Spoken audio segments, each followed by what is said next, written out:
should look into this thing called Fog Reveal Access Service. Your local police department can buy your tracked information from Fog Data Service, and they buy it from Facebook, TikTok, Google, whoever. So Facebook is out there with a huge infrastructure tracking people. They sell it to somebody like Fog Data Science, and then Fog Data Science finds somebody like your local police department that want to know something about you. The craziest thing is all this can be done without a warrant. And so Fog Data Science is basically Facebook's middleman. Because Facebook can't sell this directly to your police department. That'd be obvious. Let's say the government wants to know these protesters that are out here protesting against a certain type of government regime. All they have to do is go to Fog Data Science and buy the data of anybody who goes to this protest. And so this would actually stop encouraging people's First Amendment right, because everybody's not going to be scared. They're going to be harassed by the police because now the police can identify anybody who went to the protest. So y'all see that, people? It's going down, man. You know, there's no democracy. America is subliminally a communist country, and we don't have no rights. And it's going down. It's going down. It's about to get dark. And they diminishing our liberties by the day, by the hours. They working around the clock 24 hours because by 2030, it's going to be a super hostile takeover. You know what I'm saying? And, you know, they want to depopulate us. They want to control us. We ain't going to be able to say what we want. It's going to be like any futuristic movie you could think of. The Matrix, Enemy of the State, Minority Report. It's going to be crazy. There's a lot of stuff, man. It's dark. They're going to re-enslave. They're trying to re-enslave us, and, you know, people are still sleeping. Everybody want to party, drink, eat pork, eat fast food. Niggas don't want to train. Everybody want to fuck and suck and sleep. Anyway, listen to this. This was back in 2020 with Riz Islam. One of the things that I would like to clear up is, but one thing that does happen, they'll put this hate Jewish people of course on it. So I would like for you to speak on it or whatever. Absolutely. Well, the first thing is we are the original Jews, Hebrews. We are the original people. Let's make that very clear. And they say we hate Jews and we attack Jews because we speak the truth about who controls the money, movie and film industry, who controls the music, who controls the media. And the majority of people that do that happen to be Jewish. That's all. If they were Mexican Catholic, we will say the Catholics run the movie and film industry. Right. They run all these different things, if that were the truth. But they just so happen to be.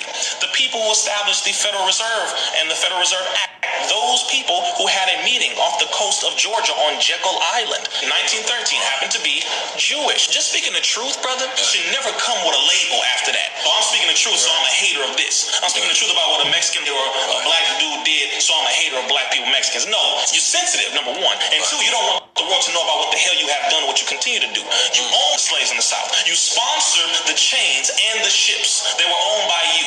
They were the ones who helped to initiate this. You're dealing with the truth behind this. That's why we have a book titled The Secret Relationship Between Blacks and Jews 1, 2, and 3. And that is chronicling the words of Jewish rabbis, Jewish leaders. Those are their words, talking about what they have done, their people have done to black people. So it's not us saying we hate Jews. No, it's just tell the truth about what you have done to our people, and because we've done some negative things to our own people. Right. So let's not get it twisted. Right. But if I speak the truth about black people, I'm not going to be called anti-black. Right. If I speak the truth about Jewish people, I'm anti-Semitic. A Semite is a black person who speaks Ugaritic, who speaks Ge'ez, who speaks Ethiopic, who speaks Hebrew.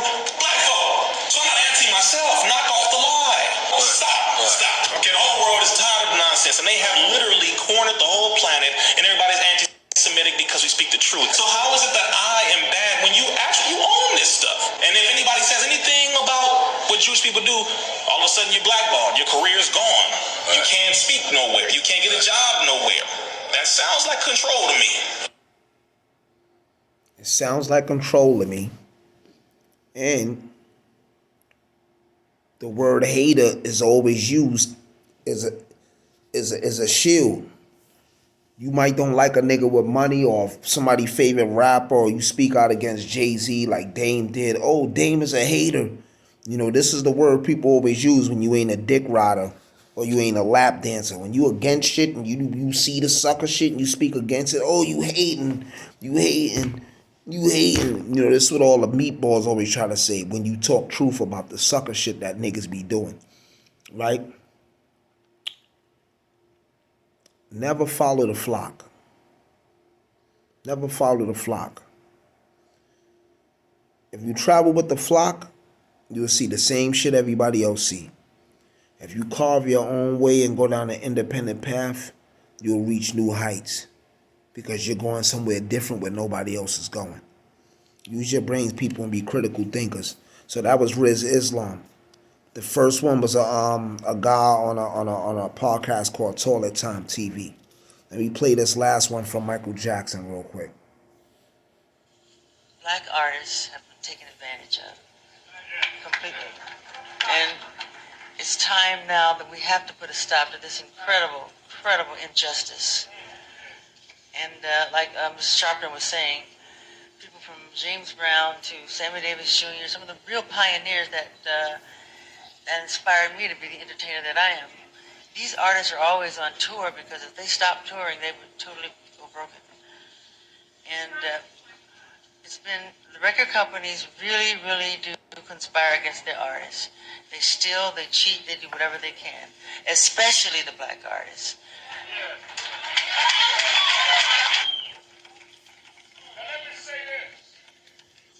Sony Tommy Mottola. Tommy Mottola is the president of the record division. He is a mean, he's a racist, and he's very devilish.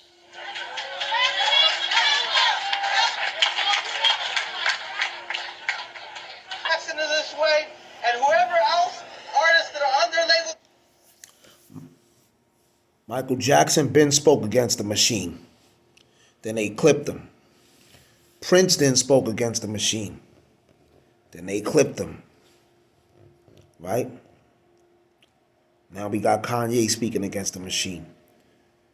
One of the biggest robberies Tommy Mottola ever pulled off was he jerked a group called Hall & Oates. Robbed them. They white, but he robbed them. You know who put Hall & Oates back on and helped them get their buzz back up and everything? Two black brothers called Gamble and Huff.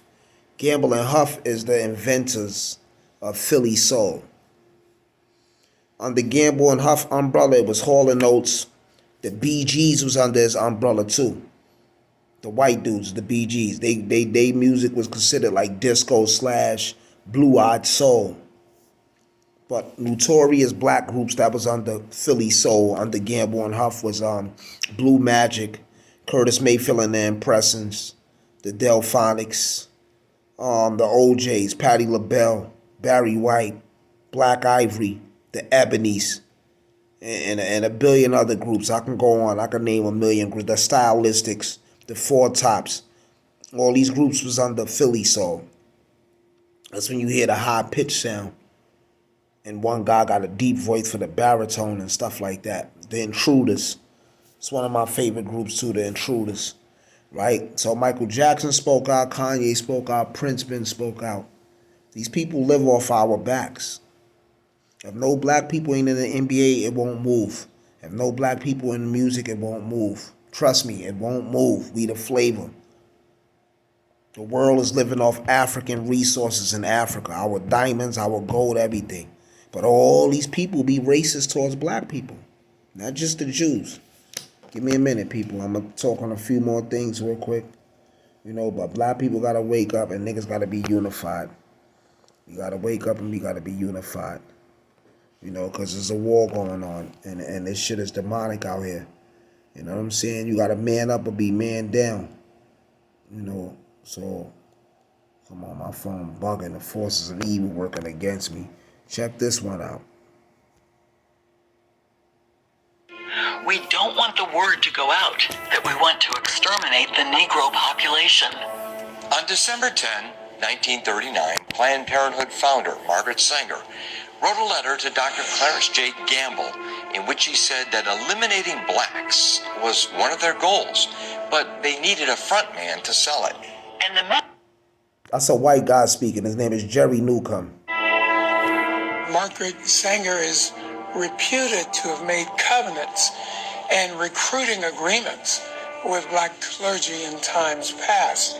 So there's a real problem there where there's an aggressive, I have to use very... So Margaret Sanger was a racist. She was a white supremacist. And she teamed up with a lot of ministers and black clergymen, right? So every time a black woman participates in abortions, they're participating in white supremacy and they participating in genocide, right? Only time I feel a woman should get an abortion is if she's raped or molested. But if you had consensual sex with a man and you get pregnant, you should keep the child. If your finances is meager and it ain't really there, you got to make a move that make a difference. But there's strength in numbers and there's strength in unity. I'm going to play this last one from Dr. Claude Anderson and then we out of here. Racism is a team sport. It came into existence as a team. You play as a team or you lose by default. And only with black folk do people get upset when black folks start talking about coming together and uniting and working together and cooperating together, buying from each other and supporting each other. You know why? For a simple reason that everybody understands. When you come together and unify, that signifies strength.